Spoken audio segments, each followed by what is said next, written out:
Hey YouTube, Stacey Davidson again, and you are watching the Jack Houston YouTube video log. Okay, so well, last we left off, we were doing foliage and organic life and that sort of thing here, creating the first scene. I'm going to show you a little bit of how I'm doing the vines to start off with. These are ropes, and they have been dipped into, it's just one rolled twine, and I cut it up into pieces about 2 feet long, and 2 to 3 feet long, and I dipped it in sort of a green house paint, which is a latex paint. And what it does is it kind of fills in that rope pattern and tends to kind of make it look a little bit more organic. And I've got different thicknesses. This is a thicker rope, and then I've got thinner twine over here. Now, what happens is when you start to combine all of this, and say you take the thick stuff and the thin stuff, put it together, hang it from trees, you get a look that is very much like vines. Now, these colors that we've got here are very light. I'm probably going to darken them down before I get them on the tree, because I'm looking for a silhouette from this. So let's move on to foliage, in particular these little sprouty plants. How do we get these sprouty plants to look real and natural, like they are growing up from the ground and not just lay there like little lazy pieces of store-bought moss, which is of course what they are. Well, here's a nice little piece. That looks nice. Wouldn't that look nice if it were actually sticking up from the ground? Yes, it would. Well, let's make that happen. Here's a, well, no. Okay. What we're going to do is we're going to start with a piece of terrain. This is a piece of decomposed granite, same stuff that we've got down here, so it'll blend in perfectly.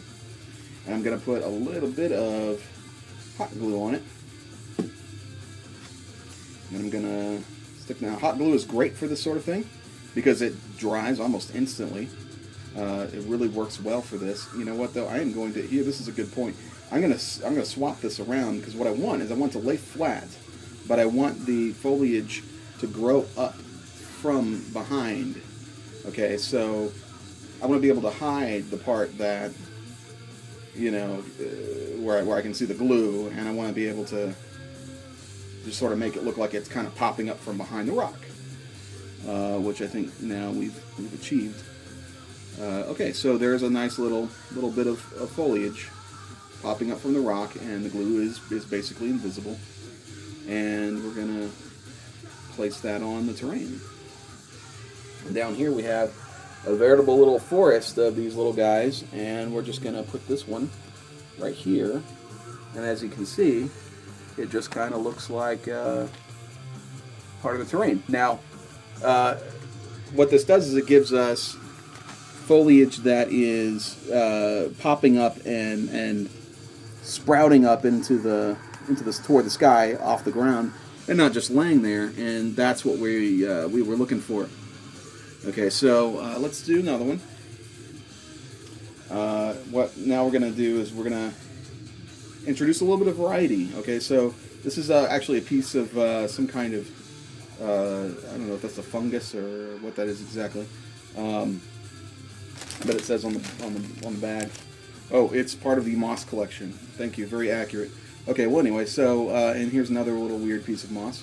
So we're going to take these, and we're going to take a little rock here, and what I'm going to do is, guess what, same thing, put a little bit of hot glue on the rock,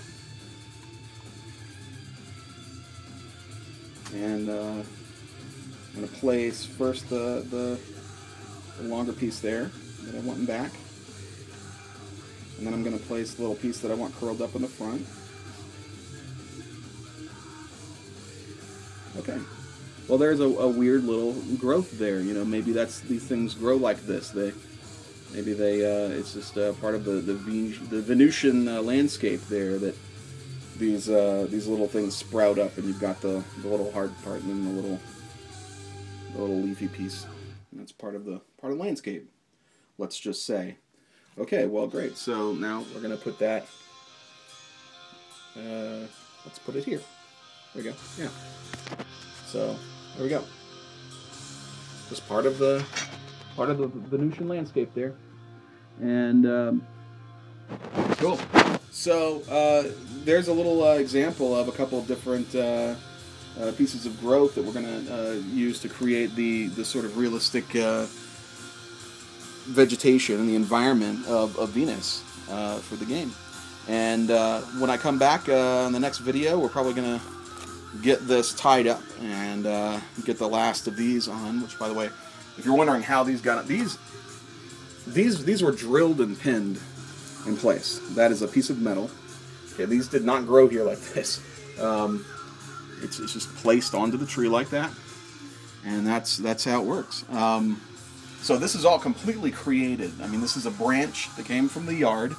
We actually chopped up quite a bit of quite a few limbs recently, and kept all the more interesting, gnarly bits, and I'm dressing them to look this way. But of course, they didn't look like this before. Actually, I'm sure you can tell that. But when it's done, I think that all the color will be blended together a bit better. It'll be a little bit more silhouette-y than what you're seeing now. It should look pretty natural. And then, of course, in the background, we're going to see a big flowing river, although it might be quite some time before I can show you that. So next time, we'll probably go ahead and finish this up and get the final touches on it. And the most exciting part, we're gonna photograph it. Okay. Till next time. Thanks, guys.